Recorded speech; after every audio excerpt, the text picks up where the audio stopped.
What is up, my friends and fellow busy bees? I hope you're all doing well, and if you celebrate Easter or get the long weekend off, I hope you're looking forward to a nice, relaxing long weekend ahead that I'm sure some of you really need, because I know how hard you guys work. You're grinding, trying to keep up with work, potentially raising little humans or fur babies, likely working on some furniture pieces regardless of if you're also trying to sell said pieces, as well as maintain a somewhat healthy and active lifestyle while simultaneously being a good wife, husband, daughter, son, parent, sibling, employee, and friend, just to name a few. I know it can get exhausting and that can leave you feeling quite depleted and unable to dedicate time to other things in your life that you may really enjoy or just feel the need to dedicate brain power to that you simply don't have left at the end of the day. I totally get it, which is why I put together today's episode to hopefully help you out by taking away something that may be on your plate, which is moving yourself forward on the Furniture Refinishers Success Spectrum. Don't know what that is? No worries. Let me walk you through it here today. So, the Furniture Refinishers Success Spectrum is a framework that I put together to help you work your way forward, however far you personally are interested in going, towards working full-time as a furniture painter and refinisher running your own business. Now, for some, you won't have the goal to move your way fully through the spectrum, and that's completely okay. It's why I decided to call this a spectrum rather than a timeline or something else, because some people may be perfectly content staying at the phase that they're currently at. Regardless, I hope you will still relate to the stages in the spectrum and have your experience recognized and help you feel seen and not so alone in your journey in the world of upcycling furniture. Since we're typically working out of our homes, likely not surrounded by other people who are also flipping furniture and potentially trying to sell it, except for some of you rockstar husband and wife refinishing duos out there, I love that for you guys. But if you don't have that, it can start to feel like you're kind of moving through this space on your own. Alone in our workshops, we don't always have someone to share our experiences with, or rant when we need to with someone who understands, or just chat it out with someone who's going through similar things as we are. This is why I think there's such a present and vibrant community of refinishers on Instagram, because I think we're all kind of reaching out to others to find that sense of community and understanding that doesn't always exist for us since we aren't working in a big office building like a traditional quote-unquote job. If that is something that resonates with you, firstly, I hope you keep listening so that you know that these things we are going through and experiences we have are absolutely not unique to us. And we are all going through such similar experiences in this space, regardless of where you're located in the world. Second of all, because, I can only show up here so often. So I recommend you also try and find that community for yourself. Episode 10, called Community Over Competition, walks you through what I did to find that community of local refinishers when I needed it, and you get to hear from some other refinishers in my area of what it has meant to them as well, so feel free to pop over and give it a listen if you haven't already, after you're done with this episode, of course. But let's talk about this Furniture Refinisher Success Spectrum again, because this outlines that journey from when you were first introduced to the world of furniture painting and refinishing and upcycling to owning a full-time business doing furniture makeovers and everything in between. I wanted to outline what that journey looks like based on my own experience, but also the experience of others in this community that I've heard from anecdotally when they share on social media, conversations I have with others in my DMs or when they email me, as well as the narratives I hear from my consulting and coaching clients. It can all essentially be broken down into 4 main stages: the lurker, the dabbler / hobbyist, the side hustler, and the all-inner. Listen, I don't have a marketing background, guys. There's only so much this social services brain could come up with in terms of a proprietary naming strategy. If anyone has any other better ideas, I'm all ears. I know the all-inner isn't the best choice, okay? So in today's episode, I wanted to walk you through these stages in the Refinishers Success Spectrum and talk a little bit about what's happening in each stage, what symptoms and struggles may arise in each stage and what you might be experiencing, as well as what you can do to move yourself forward along that spectrum, and things that I offer that might help move you along that path should you so choose. So essentially, I'll be walking you through what the journey looks like. You can identify where you're currently at. I'll let you know what that might look like and then what you need to do to get to that next phase. Today's episode will probably be a little longer than usual, so I'll be sure to include a timestamp in the show notes of this episode so you can skip forward to the phase that most resonates with you if you don't have time to tune into the whole episode. Though listening to the action steps in the other phases may still get your gears turning and give you some good ideas too, so of course I do hope you'll stick around for the full thing. I know that walking this path can come with confusion, frustration, and sometimes a lack of knowing what the next step is or what you can do next. So my hope for this success spectrum is that it can help lay down a rough overview of a trajectory that you can take and introduce some clarity, some comfort in knowing that you're not alone, and take the pressure off of you to have to fit in time to specifically sit down and map this out for yourself. Sound good? First up, we have the Lurker. This is someone who has discovered the world of furniture flipping and is interested and intrigued. You may have discovered it while on Pinterest, maybe saw a piece that stopped your scroll while on Instagram or Facebook, or perhaps you were chatting with a friend who had a piece that was refinished and it got you talking about and thinking about it. It might even have been something that has always been a part of your world if you had parents that had always led a more sustainable or secondhand lifestyle and would invest in refinished pieces for their home. Whatever the avenue for discovery was for you, you know it, you love it, and you're interested in more. You might watch, and when you get down the rabbit hole, maybe even binge furniture makeover tutorials on YouTube to pass the time, or follow content creators on TikTok to see their before and after transitions to see what transformation possibilities exist for these pieces. You also likely appreciate the workmanship and process behind what it takes to refinish this furniture, and you may even have some pieces that you've purchased for your own home. However, you've never actually done a makeover yourself. At least, not yet. There's a couple different symptoms that may exist in this phase for you. The first of which is total and utter FOMO. You are always seeing these videos that look so satisfying and seeing the drastic difference that can come to a piece with just a little bit of work, and you're always so inspired to take on your own project. Though you may not feel like you have the time or ability to do so, you love the idea of trying out a furniture flip of your own because it looks fairly straightforward from what you've seen. You might even have a specific piece of furniture in your home that you've had your eye on that would make the perfect inaugural makeover piece, but you just haven't pulled that trigger quite yet. Another symptom of the classic Lurker is a bit of perfectionism that exists.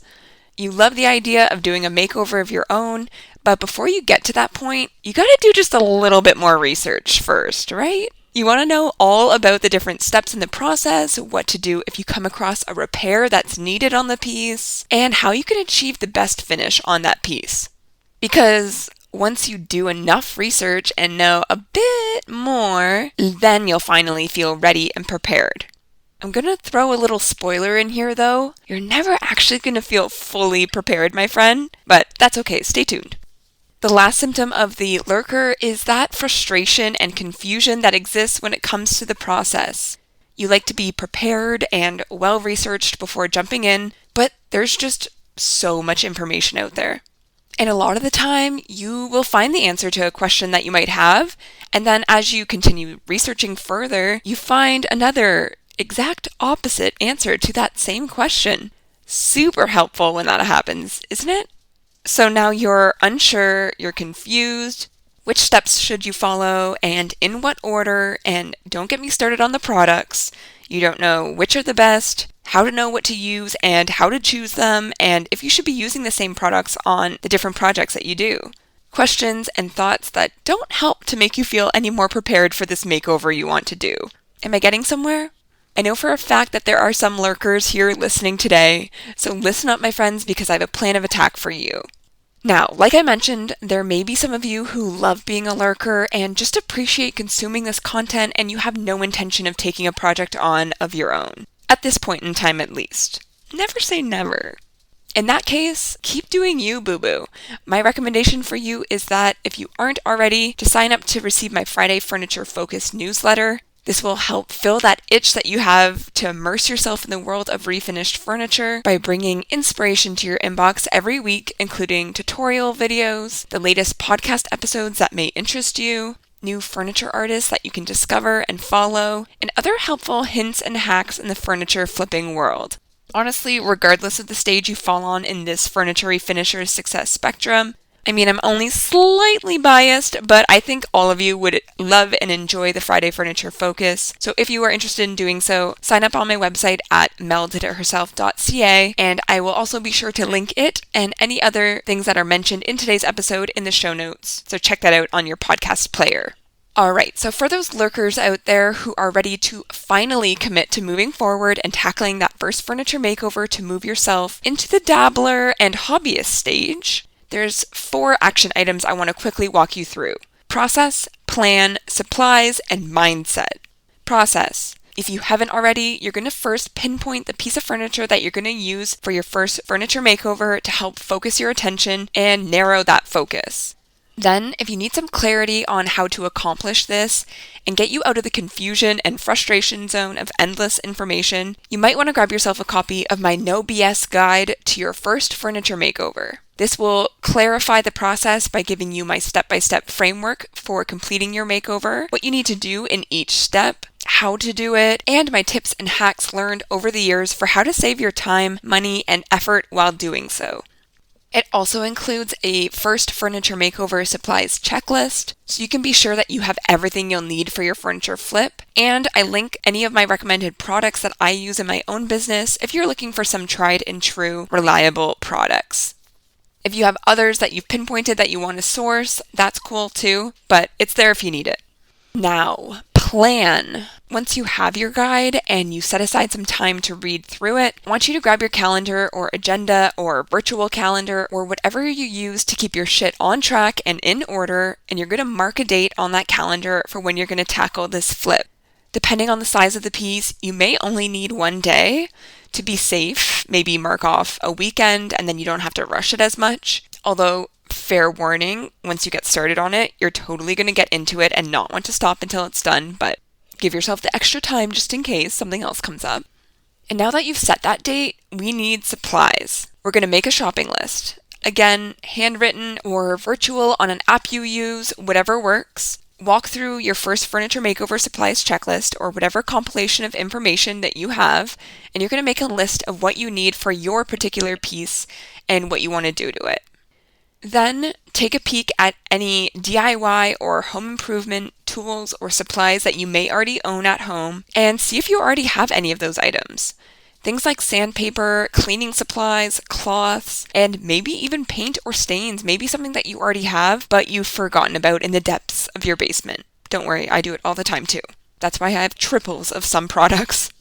Then you're going to go and source whatever else you need. As a reminder, should you decide to get any products from Surf Prep Sanding or Fusion Mineral Paint, I am an affiliate and thus I have a code to save 10% off of their products, as well as a curated Amazon storefront with many of the products that I recommend. If you want, you can find the links to all of those at meldiditherself.ca/favorites. And that's favorites with a U because I'm in Canada and I refuse to comply with the way that the US changes the spelling of everything. Have I mentioned that I'm stubborn?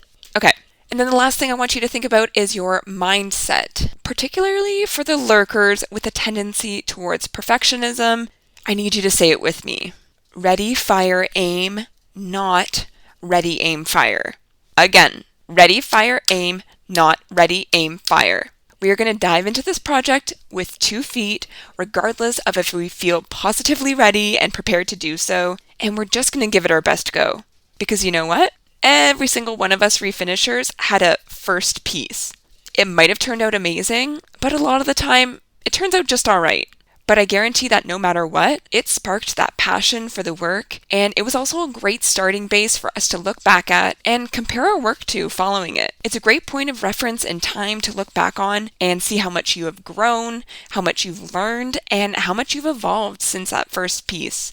So we are going to fire, do our best, and forget the rest. Once we see how this one goes, we can then do that fine-tuning and aiming so that the next time we are closer to the bullseye. So promise me you won't worry about it too much, alright? Regardless of how it goes, you can always strip it back and start from scratch should you need to do so. Now, we move our way into the second phase of the Furniture Refinishers Success Spectrum, which includes both the dabblers and the hobbyists. If you're at this stage, you have accomplished at least one furniture makeover. For many of you, that first piece turned into doing many pieces, whether it just be ones that you work on for your own home or for friends and family who discover that you've taken up this hobby. It's crazy who all of a sudden wants to switch up their furniture when they find out that somebody that they know is doing it. But regardless of who you're doing this flip for, you are loving the feeling of being in your workshop, getting into the zone and getting into that state of flow, and are feeling the catharsis that furniture refinishing can bring. And as the dabbler and hobbyist, you've started to see how you can fit this hobby into your life and routine quite easily, and you're losing hours in the workshop plugging away whenever you can. I was recently chatting with someone who emailed me and said that her husband often comes in and does wellness checks because she just spends so many hours out there without even coming in, to go to the bathroom, get a drink of water, whatever. And he's like, "Are you still alive in there?" So you might be experiencing something like that. You may have even started selling a couple pieces and making a bit of money on the side and realize that this can be something that you not only make money from, but something you really enjoy that you can make money at, which is a pretty great realization to have. During this phase, people in your life start to discover that you're doing this furniture refinishing, and slowly the word starts spreading. You start to get people reaching out to you when they have pieces that they're looking to get rid of because they know you've been doing some makeover projects and they want to know if you'd like to take it in to give it a new life. You may even start a social media presence to connect with others doing similar work, and have a curated feed of furniture painters and refinishers to inspire you, instead of having it all mixed in with your personal account and algorithms. There is a shared symptom amongst the dabblers and hobbyists, as with the lurkers, some major FOMO, but in a different way. By the way, FOMO is fear of missing out, if anyone didn't know. I didn't say that the first time, I should have. So you've done 1 or 2 or a couple dozen or maybe more makeovers, but you keep getting that itch for more, especially after the satisfaction of completing another project and looking at the result of your work. There's no better feeling. You now have a new filter that you've never used as you move through the world, looking at existing furniture in your house, online for sale, or at thrift stores, and you're imagining how you would redesign it or restore the piece to give it some new life. You realize just how much potential there is in pieces, and you realize how easy it can be doing these flips, and you see just how many pieces there are out there available to flip. Basically, you're insatiable when it comes to these projects, and you're always excited to jump into your next one. Another symptom of this stage is self-doubt. You absolutely love doing this work, and it's a super fun hobby, but you think, I could never actually make any real money doing this, right? Right? But there's still something in the back of your mind that thinks maybe, just maybe, if you kept on with it, that it could turn into a source of income for you and your family. Some other symptoms you may be experiencing as a hobbyist or a dabbler is a lack of clarity and feeling a little bit uncertain.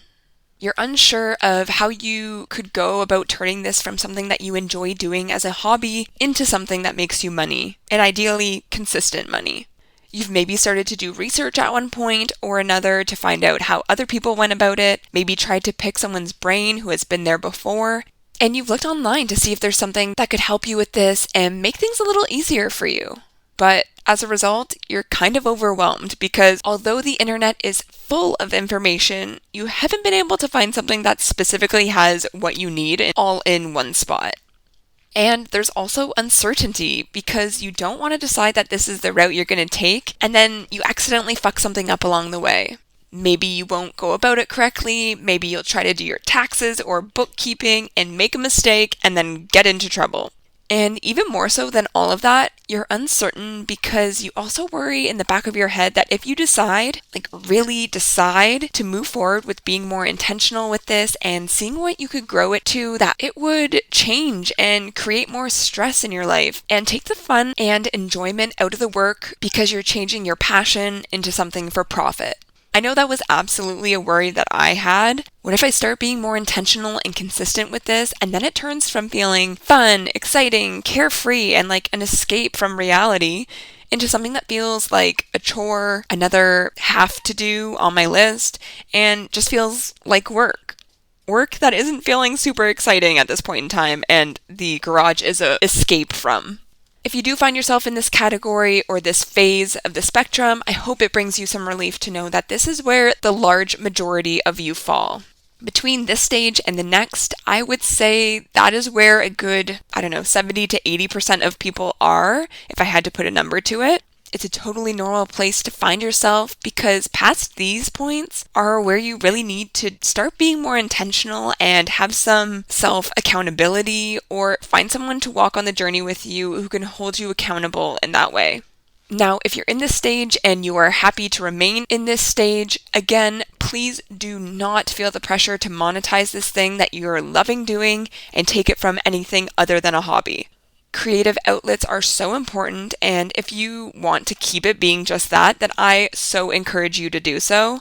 Don't feel the need to turn it into anything else just because you might see other people online doing it or hear me talking about being able to help you do so. Please, please, please do just stick to what feels right for you. You never know, this feeling could evolve for you over time, or it might just stay as is. And if it feels good for you, your lifestyle, your needs, and your desires, then I always encourage people to do what feels true to you. But for the dabblers and hobbyists who have that inkling that it's something they may be interested in pursuing and having it become an income source for them and their family, here are some recommendations on how to go about that and get yourself to the next stage of the Furniture Refinishers Success Spectrum. First, you're going to head over to my website and grab your free guide and checklist for starting your furniture refinishing business. This is where I have compiled a step-by-step guide for how I would go about starting a business or side hustle selling refinished furniture if I were to start over again. There were some things that I put off that ended up costing me more time and effort down the road that I wish I had just done at the beginning. So this guide and checklist will help you to tackle all the necessary elements, in my opinion at least, for setting yourself up for success in this space. Then you're just going to work your way through that checklist. It will lead you in the right direction and make this process so much more manageable by categorizing the needed elements into different steps that are way more easily digestible and tackleable. That's not even a word for sure. That's not a word, but you know what I mean. At the same time, I want you to continue to keep doing your furniture makeovers as you normally would and keep up that interest and that passion. Don't take the time that you would normally allocate to doing the makeovers and replace it with these more maybe not so fun elements to setting up a small business, because then you won't have any release for that creativity, and ultimately it may make you resent the decision that you've made to pursue this. So don't do that. Now, once you're done working your way through that checklist and you set up those core elements, I want you to set 3 goals for this year for your business, no matter how big or small. Make it like a realistic goal that you could complete within that timeline, but choose 3 things that you want to achieve by the end of this year. Then get focused and work consistently towards those goals. Along the way, you will inevitably have more ideas for things that you could take on, things that you'd love to pursue, or ways to expand or switch things up. But for that first year, just stay intentional and focused and get into the groove. After that, you can make some moves and bigger plans, but I recommend not trying to do too much too quick. It can get overwhelming, and then, again, you might lose that excitement for this thing you've decided to pursue. Another recommendation is to make one of those 3 goals be in relation to continued education in the furniture refinishing world. Obviously, this podcast is a great start, so gold star for you. But whatever way you learn best, just try to find ways to learn more about different aspects of furniture flipping that you're not super familiar with. And then over time, without even really realizing it, you'll have a wealth of knowledge that you can pull from and use to troubleshoot when you come across different challenges in your makeovers. One resource for those who like to read that I often plug is the Furniture Bible, which is not only a beautiful coffee table book, but also a really great educational resource about furniture and how to refinish and restore it.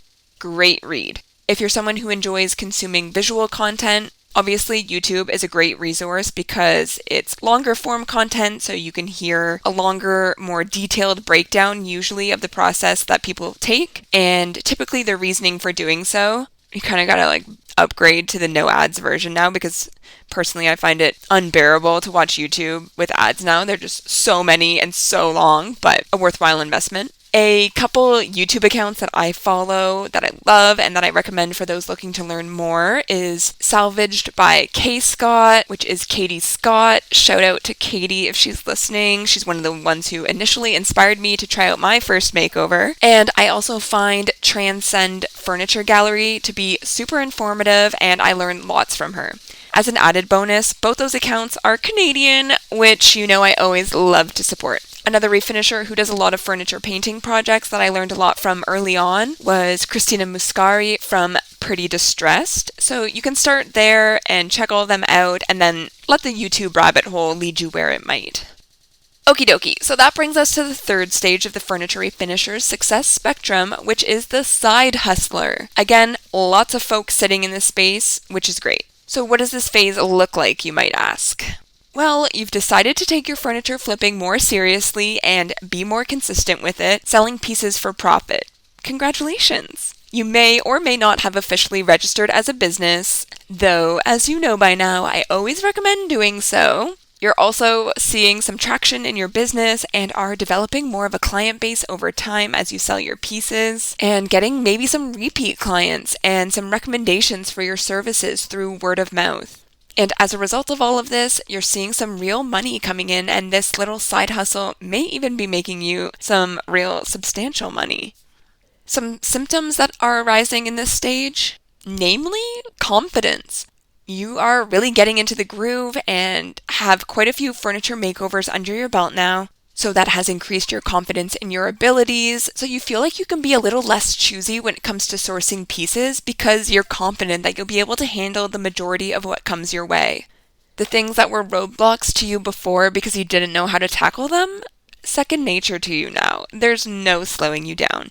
However, for some of you who are interested in moving from that side hustle life into full-time self-employment doing furniture refinishing, there might be another symptom that's creeping in.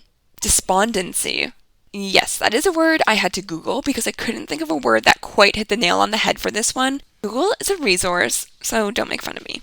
Despondency is a state of low spirits caused by loss of hope or courage. And side hustler, if you've been here for a while and working your ass off to try and scale and grow this business, but it hasn't taken off in the way that you thought it would, you may find yourself here.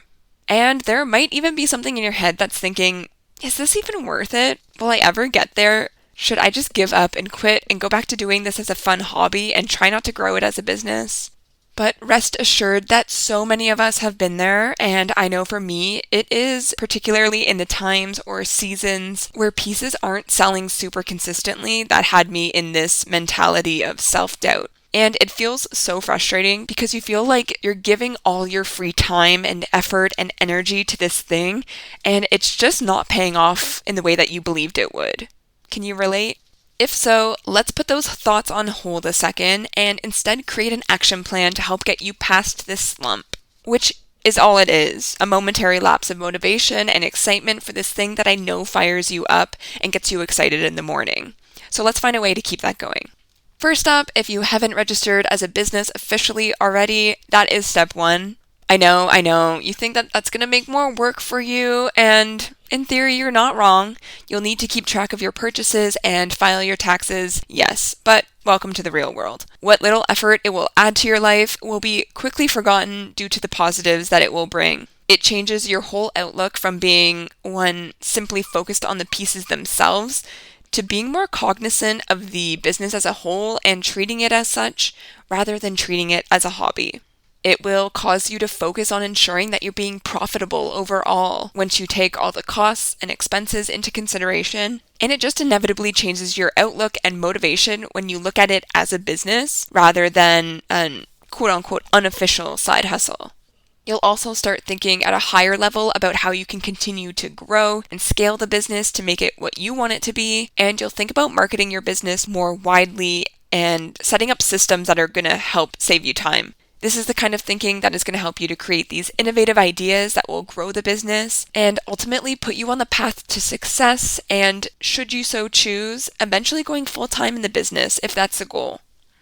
Now, the thing that I found to be the most true in this phase is that sometimes the hardest part of figuring out what to do next or where you should be focusing your efforts is because we have everything all jammed up in our overloaded brains that have zero attention span, and we don't know how to get it out, make it actionable, organized, and make sense for leading us where we want to go. Sometimes just writing it out and getting a plan on paper helps, but other times you need someone to help bounce ideas off of and help you brainstorm and turn it into a plan of action that will actually result in change compared to what you've been trying to do up until now. If that rings true to you and you are currently facing a challenge or a barrier like this, I would absolutely love to help you get things in order to help you grow and expand and flourish. I haven't mentioned this on the podcast yet, but something new that I'm offering is complimentary coaching and consulting sessions that are called BusyBees in Business Strategy Sessions, where I help walk you through what you're currently struggling with, and we create an actionable plan for you to tackle to help get you where you want to be. These sessions will be recorded and posted as podcast episodes because I really want these to be learning opportunities for all of us. Like I said, there are a ton of people who are currently dealing with the exact same things as you are. So I'd love for you to sign up for a session and we can work through what you're currently working on. Some things that I commonly talk to my consulting and coaching clients about are things like setting up systems, establishing and growing a social media presence, creating a content strategy, creating a marketing strategy, growing your presence locally, increasing the profitability in your business, and setting up multiple streams of income. If any of that rings true, make sure to head to the show notes to apply for a strategy session. I'd love to have you, and I want to shout out your businesses on the podcast as well. If we're talking marketing, there's an opportunity. Okay, so then once you've been able to get established and growing in the ways that you want to, you might want to create a plan to go full-time in your furniture refinishing business and take yourself into the final stage of the spectrum, the all-inner, the person who's gone all in. This is the person who is a full-time furniture painter and refinisher, self-employed, running their own small business. This means you are treating your business like a business and not a hobby. You're setting goals for yourself, you're setting targets to ensure that you're meeting the mark on your income, and you're likely looking for continued growth in the business, whatever that looks like for you and your circumstances. You have some semblance of a routine and have systems set up and in place so that you aren't spending copious amounts of time on menial, repetitive tasks and admin work that can be streamlined super easily. You also have income coming in, hopefully pretty consistently, and it may be just from one source, or you may have multiple revenue sources set up. You may even have some people working for you to help alleviate some of the burden and help you get shit done. Essentially, you're living the dream. A symptom that may arise as a result of being an all-inner is alignment. Things are feeling aligned with your vision for what you wanted when you first set out on this journey, and you're feeling motivated and inspired to upcycle more often than not. We gotta allow ourselves to have our off days too, we're all human, but more often than not, you're feeling inspired and you're into it. During this phase though, the satisfaction of knowing that you've been able to curate a life and a business that excites you and that feels true to you and your desires and how you enjoy spending your time far outweighs the lazy or negative days. Another symptom of this stage, though, especially if you find yourself here for more of a prolonged period, is stagnancy. Now, if you have the business where you like it and want it to stay there, then this is an amazing thing to have achieved and to be sitting at. However, if you have goals that you have been consistent in working towards and are still feeling that stagnation, then it can definitely be discouraging. And that can start to eat away at your motivation and love for the work if you find yourself putting your absolute all into it and aren't seeing any returns on that investment of time and effort. And let's get real for a sec. It hurts that much more when it's your own business that you started from the ground up, that you're trying to grow and you aren't seeing movement in. Going all in on your business is a big leap to make, and with it comes some inherent risk, which we know, but we obviously hope that it will only continue to grow and find success. So when things slow or come to a halt altogether, regardless of the amount of effort and time and intentionality that you're putting in, that's a quick and surefire way to get you second-guessing your choice. Believe me, I've had my days in that headspace as well. But what can we do to avoid moving backwards in stages and keep ourselves in that all-inner phase? I'm so glad you asked. The reality is, self-employment and entrepreneurship can be difficult, and there isn't always the immediate positive response to the things we implement in our businesses. However, accounting for that and having an action plan and strategy to stick with in those times can make all the difference. I'm also a big believer in support and community, particularly in self-employment, which can be lonely at times because you probably don't have anyone else that you're working with day to day. This is why my recommended action plan in this stage is to connect with someone who understands what you're going through, can help you strategize, and again, just help you talk it out and get everything that is floating around in your head out.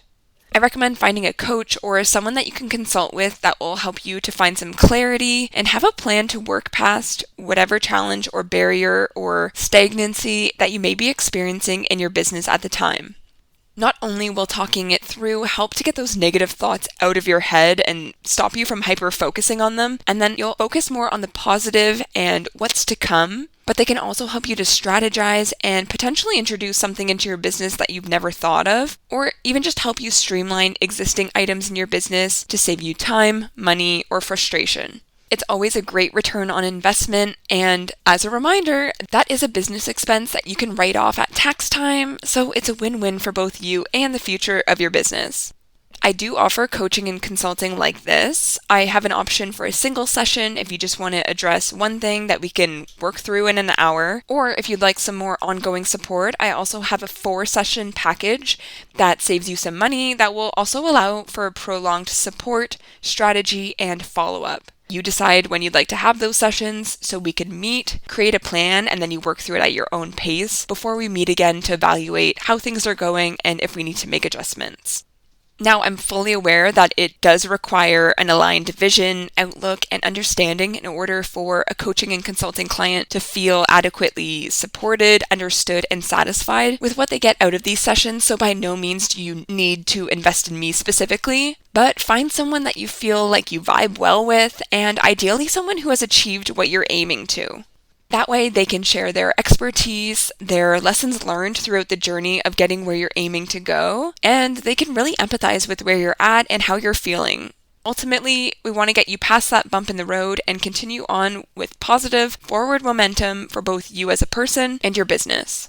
So that's that, a breakdown of the Furniture Refinishers Success Spectrum. I hope you were able to identify yourself and where you're at on the spectrum, and if you felt stuck at that stage and phase for a while now, feel like you have some tangible things that you can work towards to help you move forward.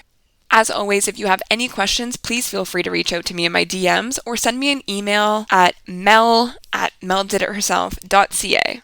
And something that you might not know about me, I love little motivational messages. They always get me fired up, and I keep a running list of ones that are especially catchy or speak to me in the Notes app on my phone. So I'm going to end every podcast episode with one of those that I've noted down over the years in hopes that you leave our time here each week feeling inspired, motivated, and ready to take on whatever comes your way this week. So this week's Mel's motivational message is, where you are today does not define your tomorrow. Regardless of what confusion or frustration or stagnancy you're currently feeling, regardless of if you feel like you don't know how to move forward but you really want to, there's always something you can do to move you forward in that Furniture Refinishers Success Spectrum, should you be willing to invest the effort, the time, the energy, and sometimes the money that it takes to get there. Where you are today does not define your tomorrow. You are capable of doing great things. You are capable of moving yourself forward. You are capable of surmounting barriers and challenges that exist. We have endless knowledge at our fingertips, so whatever it is that we're facing, there are resources out there to help get us where we want to be. Where you are today does not define where you will be tomorrow. Keep that in mind, keep your chin up, and I hope this episode has been beneficial for you. All right, that's it for now. As always, I appreciate your time so very much, and I will catch you guys next week.